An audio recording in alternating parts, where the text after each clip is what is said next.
Well, welcome back, friends. I got all hot and bothered from the last episode. I put We my had to take a little time out. yeah, I'm like, yeah. Hold on. So, if you haven't seen our previous episode, Julie and I share kind of what we were taught about sex growing up, and then how the stories that we created around sex ended up manifesting in our adult lives. And so we just kind of shared our personal stories. We got down to the juicy deets. So if you haven't checked it out, go watch that first.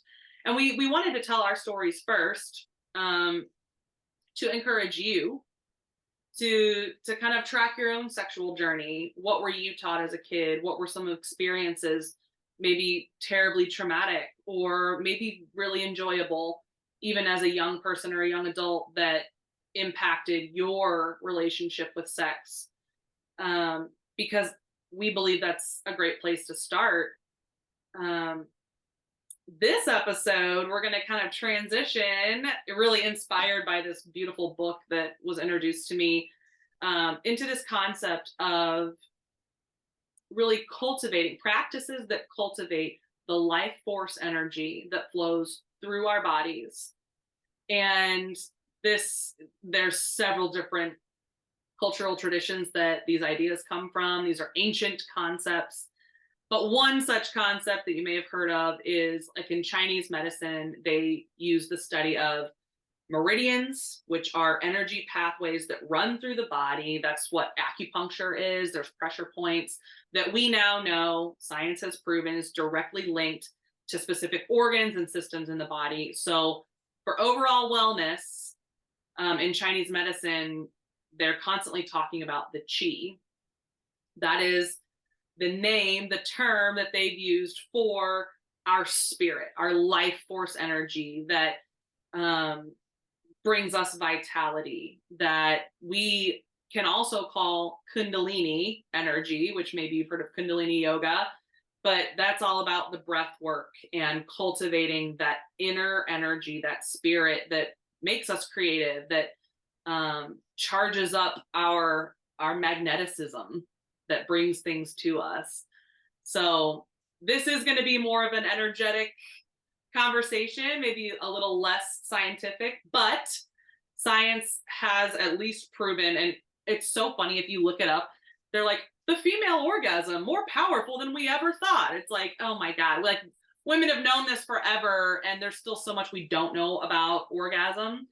But from a very basic biological, physiological standpoint, orgasm releases powerful chemicals into the body that give us feelings of love, contentment, connectedness, and belonging, being a part of something. So, Okay, so thank you. That was so beautiful. It really was. And as you're talking, I'm getting some information about the idea of the Big Bang theory, being one of the creation stories. But there is a spark. It's related to electrons and neutrinos, apparently, because that was coming in while we were talking. That if you imagine you're cooking something on your stove, and you've got all the right ingredients there, without that spark, nothing is created. And so that orgasm is that spark that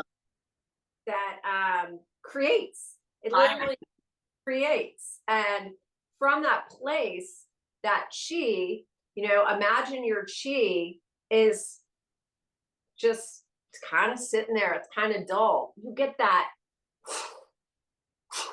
and then that sends that vitality through your system in that way. So sorry, yeah, not going to say sorry, but that was interesting that they were talking about the Big Bang theory and creation, and that's really related to the spark that happens, and so, especially when the egg and the sperm meet each other, they're showing me this moment of that also. Wow. So we're all here because of some divine orgasm. I love that. Right? That spark of creation. So All Yeah, right. you know, science has also proven that when a woman orgasms during sex, they're more likely, it creates a more fertile space for the sperm to meet the egg. So, Of course, it's energized. Think of that energy that's there. I mean, it's like the ultimate like soil fertilizer. right. Like it is. And it's really fun. So that's great too. But yeah, I know, right? Well, and I think about it, thinking of vitality and all that. You know, they say use it or lose it. And as someone who's been single for like 6 or 7 years, I feel like I've had to work harder to have that like juiciness in my body in terms of my skin, my joints, all of that. And I do relate it to, I mean, as much as like the breakdown of my marriage, the sex never broke down. And that was an ongoing, I mean, the orgasms were a regular part of my life. And to not have that, I 100% know that I need to cultivate the fire inside myself to Mhm. stay vital, to Yeah. stay. And so, I mean, if you're using orgasm, you know, for connection and release and intimacy, to understand the actual healing benefits of that powerhouse that exists within yourself. I got a message once about, and I don't know if all this is true or not, but my guides showed me that you know, our gourd, our cauldron, you know, our womb, that is literally where we got the idea of the witch stirring her pot, stirring her pot. And that was like this magic elixir she was making. Okay, well, think about stirring your pot down there. And that witches were then like demonized and burned at the stake because they knew how to stir their own pot, harness that energy for creation and to create healing or create a hex or whatever that witch was up to. But it was known also that women had the ability to create life without a man. And so that was going to be really dangerous. So you think about the power of the witch and then what happened to the witch. And then suddenly our magician, right, turned into a man in black and white, holding a wand, holding a wand. Like that power of magic was then in the man's hand. And Interesting. that was this whole message. And I was like, holy cow. Well, that's a whole shift from, and that makes me think of like, so we talked a little bit in the last episode about Tantra, and Tantric practices are often labeled as like, oh, it's freaky sex stuff, and like the Kama Sutra and all that. Well, Tantra is like a way of life. It's not just what we think of as sex, but it is literally harnessing your own inner vitality and then connecting with that energy in the world around you. And usually through the five senses, you know, getting out of the mind, controlling the mind in that way. But like coming out of ancient practices, women were always on top during the act of sex. The reason for that is so that they could control the angle, the speed, all of that, because she's the one stirring the pot. She's in control of it. And now, interestingly, we call it missionary. When India was colonized and missionaries showed up to save these heathen people, what's happened to missionary? The man's on top. So the female has no control over how fast it's going, you know, all of that. So also a distortion. And that's what made me think of that. So thanks for bringing that up.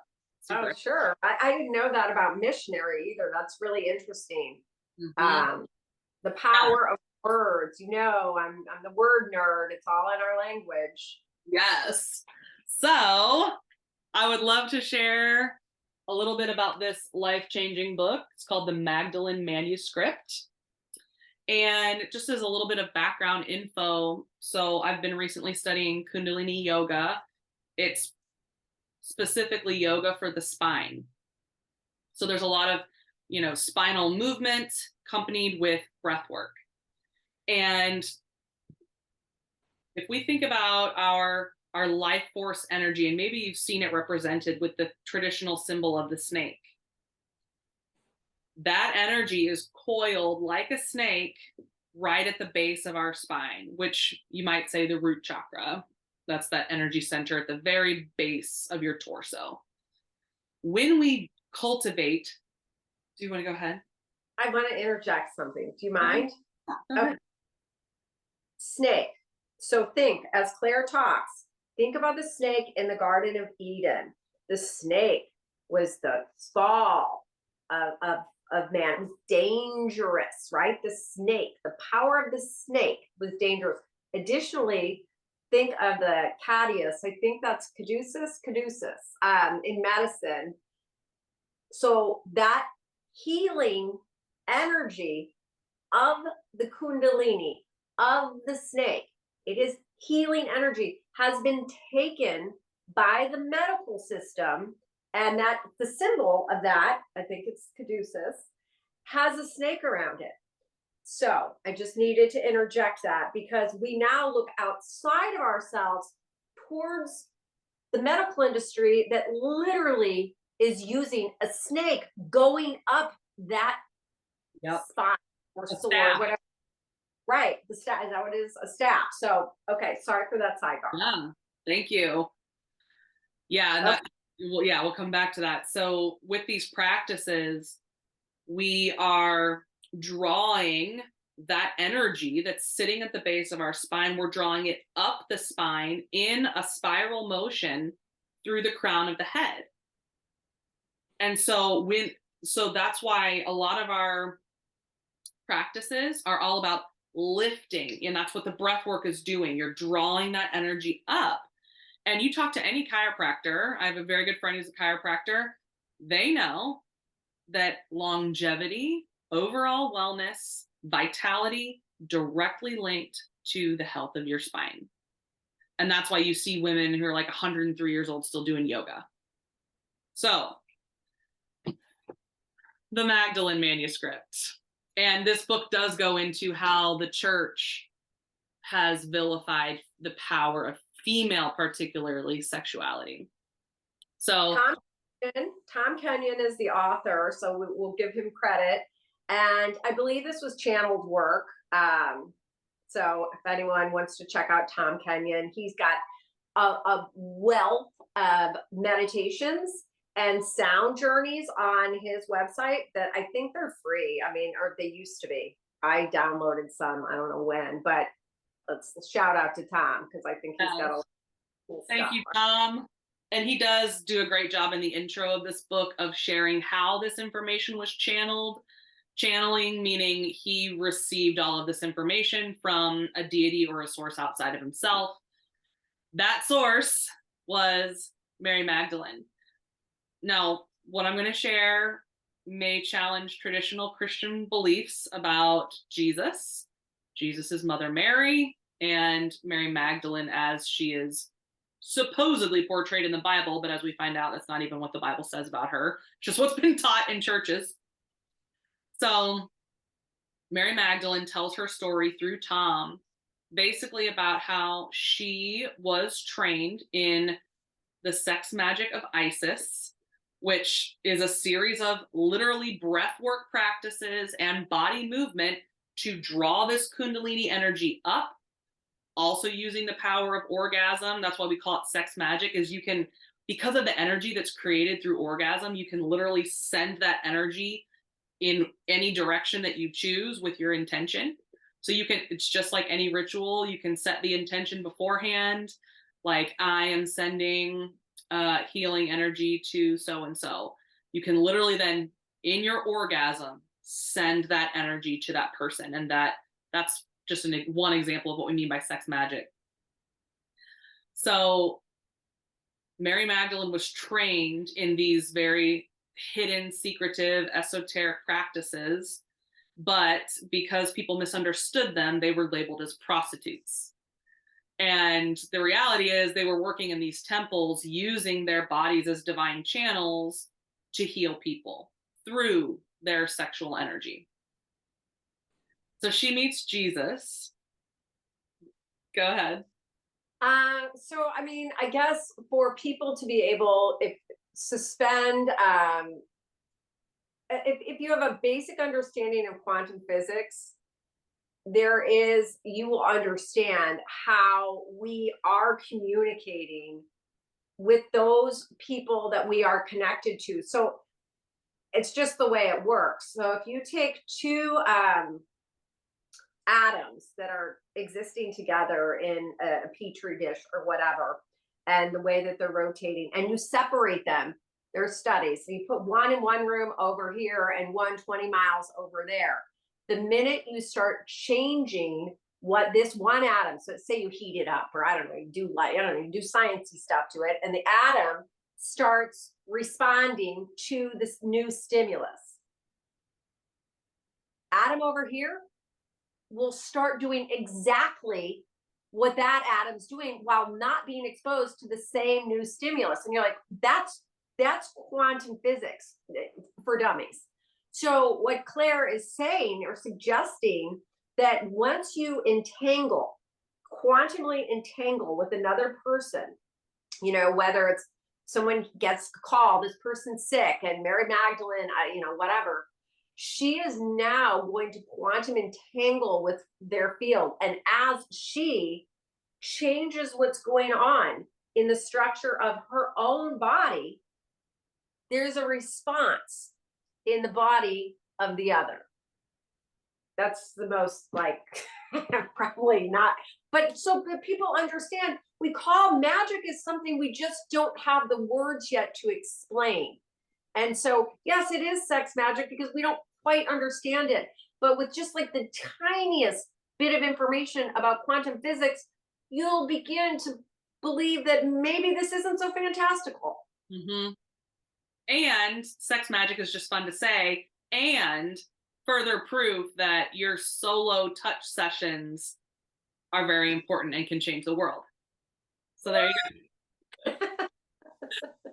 So as the channeling continues, Mary begins to share about meeting Jesus at the well one day, which is also very symbolic.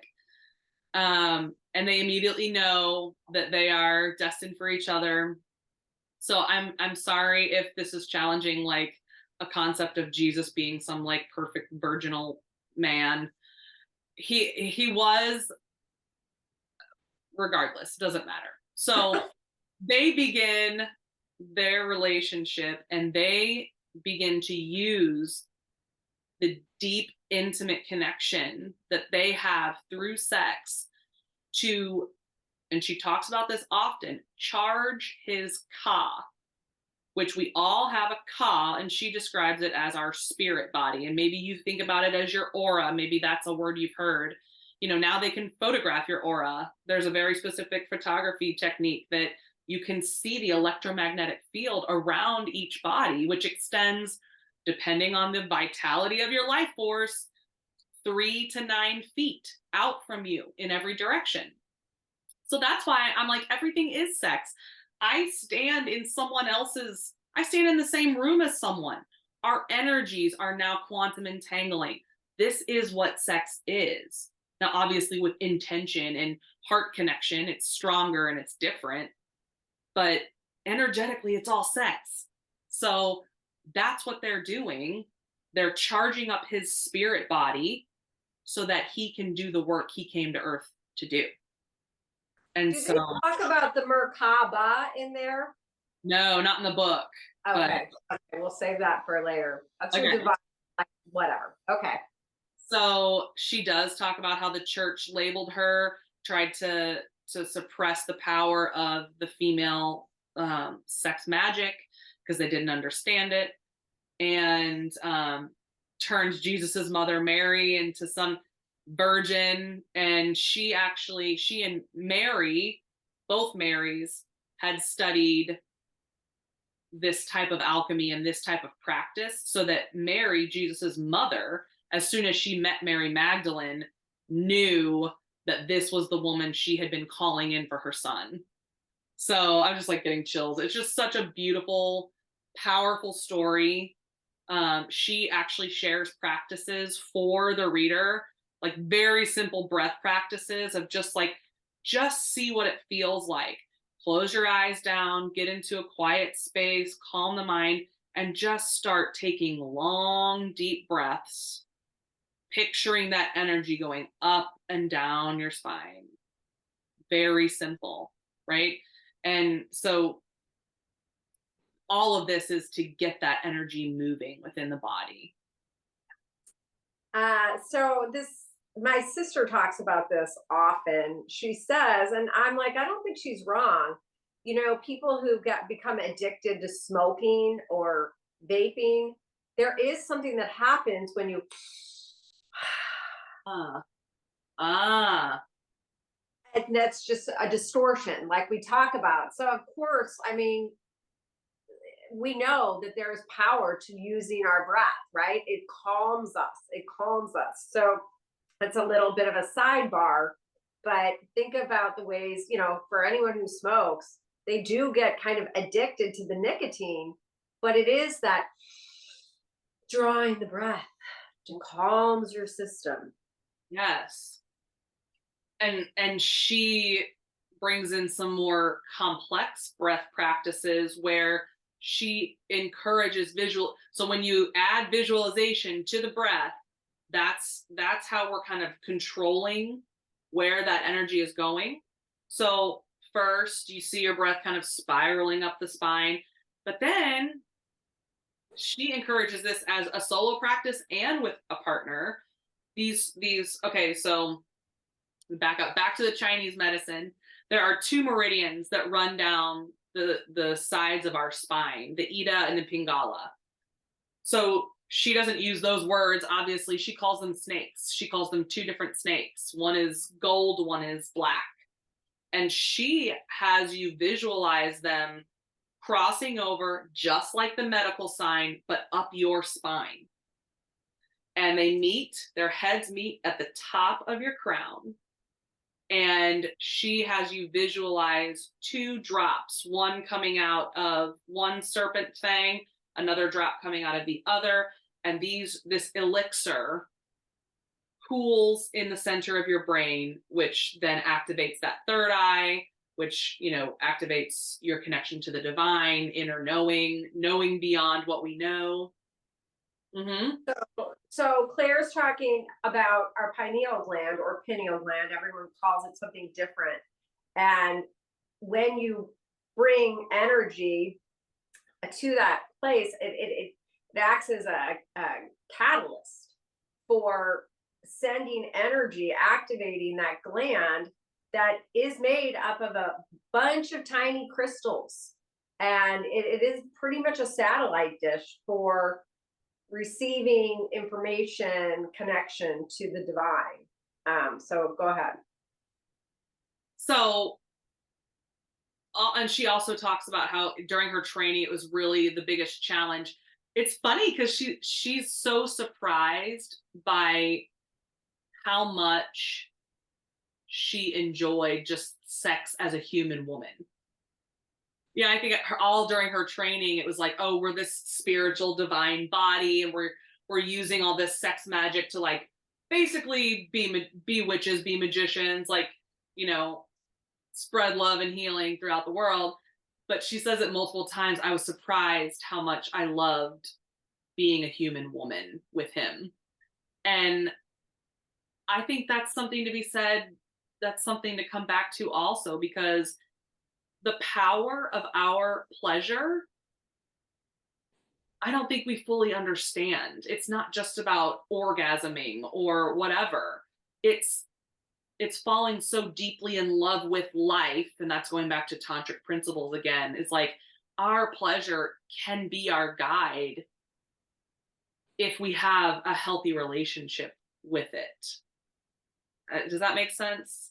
Yeah, well, I mean, I remember when I was doing this art project, but I would write on the back of the art, you know, chase the joy.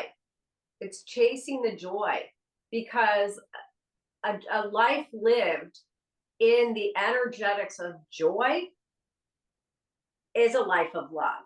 Mhm. It is a life of genius and vitality and creativity. I mean, creation comes from that bliss, from that energy.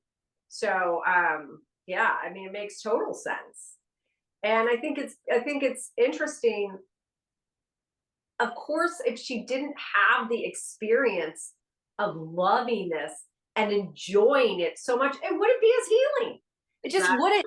If it turned into something like, time to go do the healing work again, I mean, that energy would diffuse the potency of the healing. So it had to be something that was so enjoyable and pleasurable, because it wouldn't be so healing then. Right. So, and if we think about, this is such a powerful energy that we all have within our bodies. Think about everything that's been done to disconnect us from our bodies, to rewrite the story of what sex looks like or should look like or how it's used. Right? I just think about the fact that I have never seen represented externally what I've experienced in my own divine, like, self-touch session. So I did write my own erotica. Again, this is erotica part two. This isn't Yeah. your first. This isn't Claire in the dorm erotica. I know. I meant to come back to that last episode. So if you listened, I used to write really trash erotica. So that was kind of a fun, like, come back full circle for me when I was like, oh my God, like, during these sessions with myself, I'm calling in this divine spirit to meet me here. And I remember calling a friend and being like, I just had a really crazy experience. I think I'm having sex with God. Like, what's happening? And she was like, you should write that down. And I was like, oh my God, I should. So I started writing, like, sex magic erotica. Okay, so wait, I'm getting some information right now about six and sex. So Okay. six as a number in numerology is a highly feminine number. And if you think of the way the six is shaped, there's the cauldron at the bottom of it, and there's the wand. But Uh-huh. so the energy also of six is unconditional love, in numerology. And it's six is the numerology associated to the heart and healing. And Hmm. so when I'm thinking of the vibration and the sound, I know I'm a word nerd. Six and sex sound very similar. Right. And then if you think of numerology, so when you start seeing doubles like 1111 or 222, you think of 666. They've used that to mean the devil and the worst. And I'm like, oh my God. So all that information just started coming in. So Interesting. even using the word sex, it's such it's a distortion of the vibration of the six, Mhm. which is the divine woman, unconditional love, heart healing, service to others, blah blah blah blah blah. And even the shape of the six, Yeah. crazy. Well, that makes me think of, like, 69, which has been perverted into, like, oh, 69, it's like what middle school kids laugh about, I guess. But actually that is a breath practice that you can try if you have a partner that you can practice this with. Um, so you kind of start just by facing each other, start with some eye gazing, just like staring into each other's eyes, which can be so uncomfortable, you guys. but it's a really good measure of how comfortable you are with intimacy. What? I'm getting more information about this. This is so interesting. Fun. Wow. Okay. The 6, right? And the 9 go together. All right. Like yin and yang. Okay. So that symbol is the 6 and is the 9. And the 9 represents completion and transformation. But with the 6 and the 9 fit together perfectly. So if you put they literally make that symbol for yin and yang, and 9 is totally transformation, humanitarian, advancing the greater good. It's completion. 69 is literally Completion. Woo! well, thank you for that. But yeah, that's part of the breath practice is, if you think of, and it can be either man, woman, whatever, it doesn't matter the actual gender identification, but one partner kind of receives, like while you're having sex, one partner receives the energy, uses the breath to pull it up the spine and out the crown, while the other partner is visualizing receiving the energy in their crown, going down the spine and into your partner. So you're creating this breath circuit. The 9 is the crown, and the 6 is the cauldron. Wait, and explain. Okay, I mean, I'm not sorry. This is very distracting for everybody. This is all coming in while you're talking. Let it flow. Okay, so the 6, all right, imagine that bottom is the cauldron where you're drawing the breath up, right?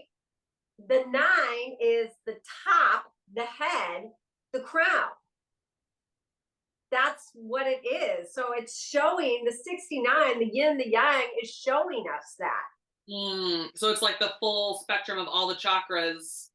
Yeah, yeah, if you look at a 9, it basically looks like it's got a little head at the top of it, and that would be your crown. If you look at a 6, it's got the cauldron. You put them together, pulling up from the bottom through the top is the completion. Yep. And I love that you can just flip them and it still says the same thing. So we're not caught in the man does this, the woman does. It's like you get to play with however you want these energies to flow. If you're the receiver, if you're the giver, it doesn't matter. You're creating that circuit, So. Wow. Power. This is fun. We just cracked the mystery of 69 people. You heard it here first. I love that. Oh, that's great. All right. So is our tip for people to go try some 69, or maybe we start with some eye gazing? Yeah, exactly. Well, I think just start cultivating that. Just imagine, they call it the pranic tube in some other Egyptian materials, but whatever. Imagine that there is literally, you want to do the 2 snakes, you want to imagine like a tube, whatever you want. Just practice pulling breath from the 6 all the way up through the 9. Just practice that. Practice how that feels. Claire, you're doing that Sunday night kundalini offering, and I'm going to do that because I'm someone who literally, I'm like, oh, breath work. I don't want any more work. Why does enlightenment have to be so much goddamn work? I'm already like juicing and Can we call it breath play then? Can we please? Because I'm like, I don't want any more work. So, but I know the power of connecting to that energy. And so start cultivating that energy for yourself. If you want to imagine it, however, the snakes or a pranic tube around your spine, a 6, a 9. Claire's thing on Sundays, I think it's 5 o'clock. Is it 5 o'clock? It's 8 p.m. Eastern time, so 7 your time. But I'm thinking about making it a little earlier. based on people's feedback. That would be my vote. But it's free, and we put it in our newsletter. So if you're interested in joining our newsletter, we send it out weekly. You can let us know any of the emails or the social medias that we've posted in the show notes. So I'd love to see y'all there. We'll cultivate our kundalini together. That's right. That's right. All right. This was fun. Sorry for all the interruptions. No, I very much appreciate it. This has been a lovely sex talk. So sex talk, Claire and Julie style. All right. All right. All right. Love you. Bye.